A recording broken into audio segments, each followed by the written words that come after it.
Hello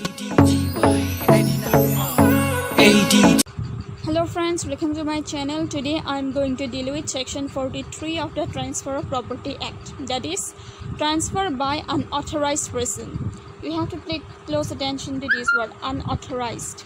The person who unauthorized means the person who is not authorized, who has no title to transfer the property. Transfer by unauthorized person who subsequently acquires interest in property transferred. So here is the section where a person fraudulently or erroneously. The word fraudulent and erroneous is used here. He may have done it fraudulently or may erroneously. Represents that he is authorized to transfer. He is authorized means he has the title to transfer the property. Certain immovable property. The nature of property here is immovable kind only, and professes to transfer such property for consideration, and this transfer is for consideration. That means it is not without consideration. Such transfer shall at the option of the transferee, this is at the option of the transferee, operate on any interest which the transferor may acquire in such property at any time during which the contract of transfer subsists. So here we have to see this. Nothing in this section shall impair the right of transferees in good faith. So there is a protection is given to the right of transferee. This is transferee, the person transferee in good faith. The condition is this: if he acts in good faith, the transferee acts in good faith and foreign consideration, and that is also without notice of the existence of the said option. Only if these considerations are fulfilled, then the protections shall be given to the transferee. Nothing in this section shall impair the right of transferees to transferees in good faith for consideration without notice of the existence of the said option. Then comes illustrations. A Hindu who has separated from his father B. So B is the father and A is the son, and A and B both are Hindus. So A Hindu who has separated from his father B sells to C 3 fields XYZ, representing then A is authorized to transfer the same. Of these fields, Z does not belong to A. Z is not A's property. It having been written by B on the partition, it is written by B on the partitions, but on B's dying, A here abstains, A as here abstains Z.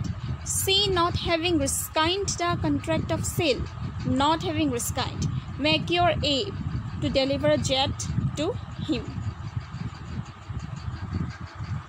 So even though A has no better title, but A not having resigned the contract of sale, C not having resigned the contract of sale, make your A to deliver Z to him. Z is the property to him. So let's see. Now we are going to read transfer by unauthorized person, feeding the grant by estoppel, provision of section 43, essential condition, that is transfer by unauthorized persons, fraudulent or erroneous representation, transfer is for consideration, subsequent acquisition by authority, acquisition of authority by transferor. Then comes option. After this, option of transferee, right of the second transferee, transfers forbidden by law, invalid transfer. So let's begin.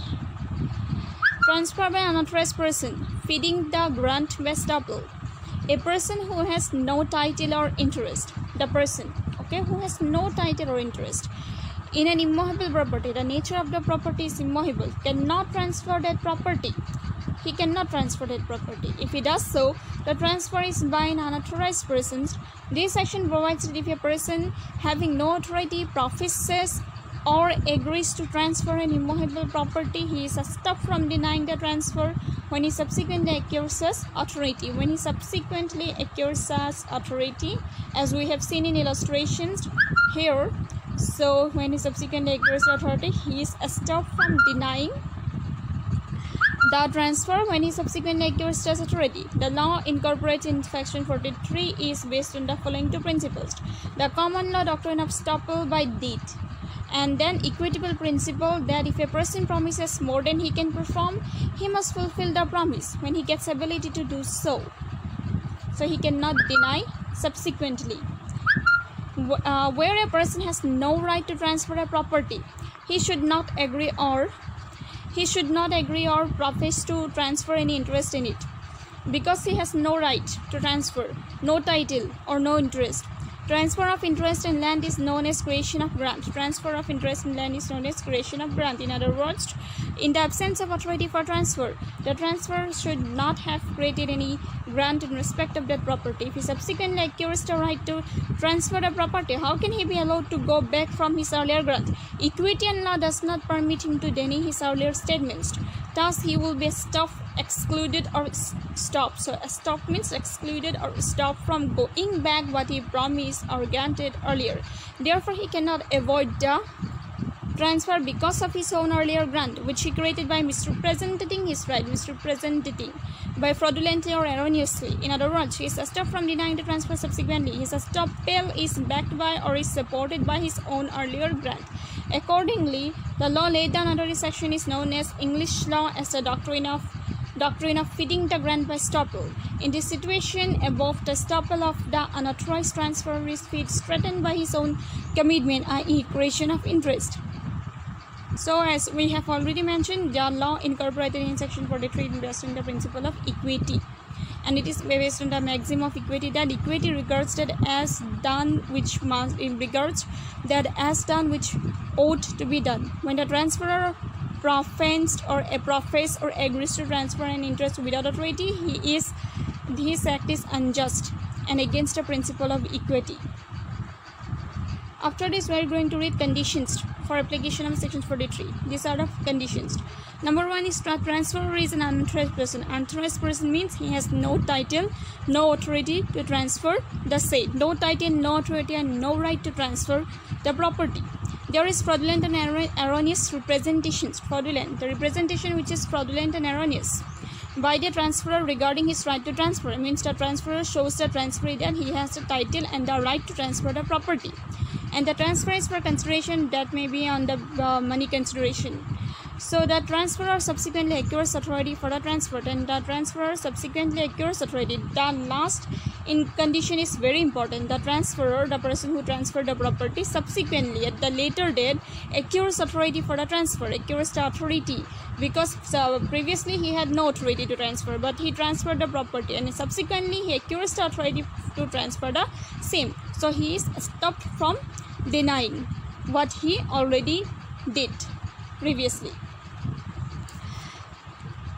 The transferor is an unauthorized person. So, a transfer person having no title, that means no title or no interest in any movable property at the date of the transfer. Of course, it is at the date of the transfer, is not entitled to transfer the property.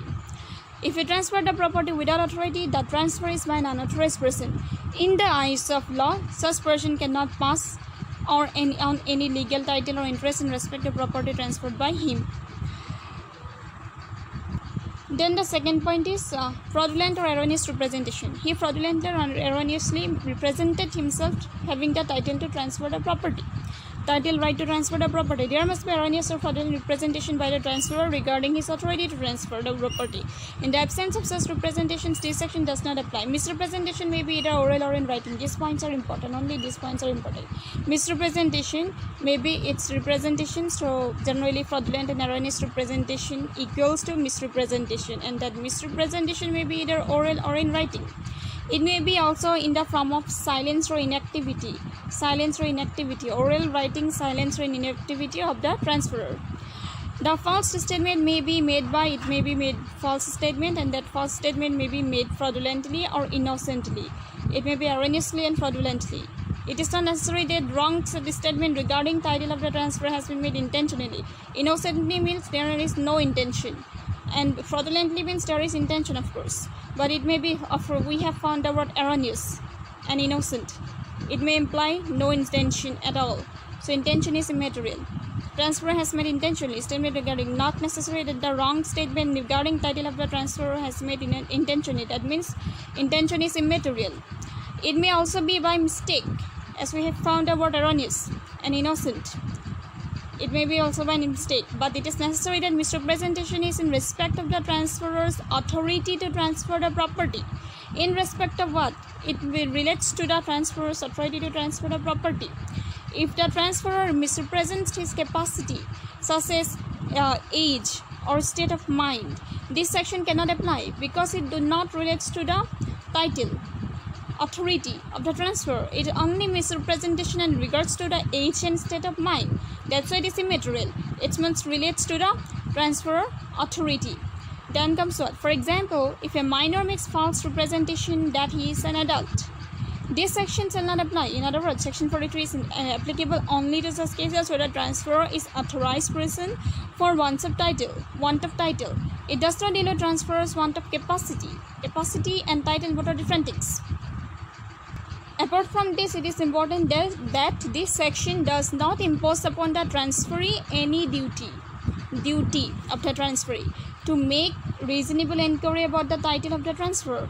All that is required for the applicability of section 43 is that there is false representation by the transferor in respect of his right to transfer. Acting upon this representation, he has possessed the property. Further inquiry regarding the authority of the transfer is not necessary. It is immaterial. Intention is immaterial. Inquiry by the transferee is also immaterial. Then another ingredient is that transfer is for consideration. Section 43 does not apply to gratuitous transfers. Gratuitous transfers, an example may be gift. This is without considerations. The transferee cannot get the benefit of these sections. Gift is not included under section 43. The section is applicable only to transfers for value. It may apply to sale, exchange, lease, mortgage because these transfers are supported with considerations. Charge is not transfer of any interest in immovable property. Therefore, section 43 cannot be made applicable to charge created on any immovable property.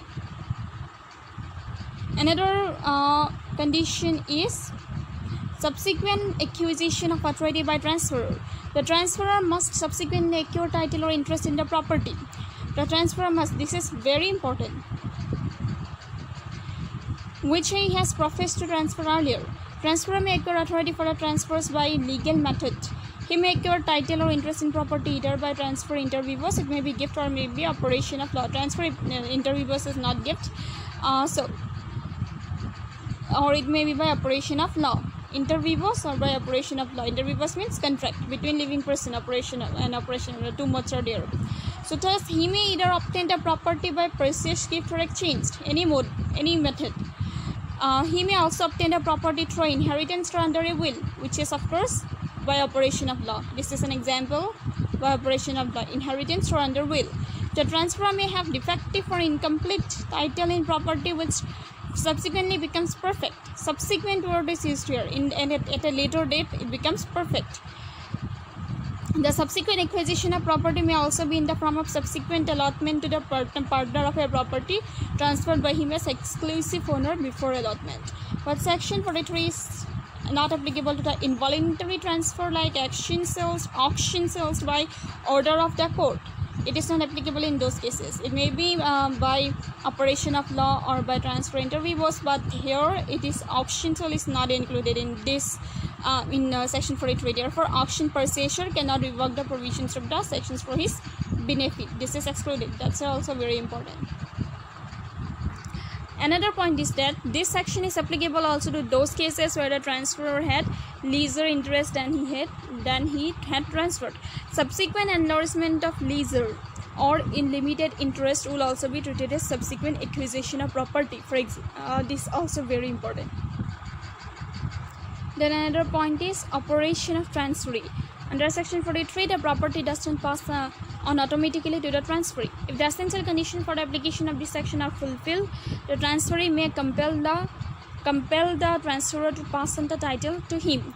The transferee may or may not enforce his claim. Thus, the subtransfer or subsequent acquisition of property takes place not at the moment when the interest is secured, but when the transferee exercises the options and claims that the interest should now be transferred to him. Then the next point comes transfer forbidden by law. Invalid transfer. Section 43 is not applicable where the transfer is forbidden by law. Example, being against public policy or being a transfer by minor. Against public policy and minor. These things are not applicable. This section may cure only the want of the title of the transfer at the date of transfer.